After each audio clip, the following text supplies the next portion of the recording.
Assalamu alaikum abota bibiyan abunmu a YouTube channel. Yau aka kama wasu babban mata guda biyu a ranar sallah suna aikata wani babban zunubi a cikin masana'antar Kannywood gabaki daya. Wanda masana'antar Kannywood sun je za su haska wannan shahararren fim din wanda aka fi sani da suna Makota.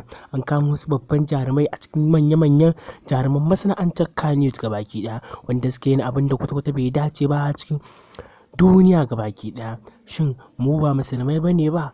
Musulmai daban kuma kafirai daban, kuma kowa da yacce Allah ya ajiye shi, wani ya fi wani, amma kuma manya-manyan mu daga cikin mu muke ɓata wasu abubuwan kuma muke aibata irin abubuwan da bai kamata ba. Amma wannan babban abu ne wanda har ya ɗaga manya-manyan malaman jihar Kano hankali akan abubuwan da aka aikata, wanda haka Shak Kabiru Daurawa yake magana akan cewa abubuwan da suka aikata kwata-kwata bai dace ba, kuma ya kamata kotu ta ɗauki mummunan hukunci a kansu. Duk wanda suke shafi na Instagram kuma suke bibiyan abubuwa a Instagram su je cikin wannan BBC Hausa su sacin a cikin channel, za su ga babban abin da ya faru kuma har aka aibata su a duniya. Mu bidiyon ba zai hau cikin wannan channel din ba, shi yasa muka faɗa muku babban labarin akan abubuwa.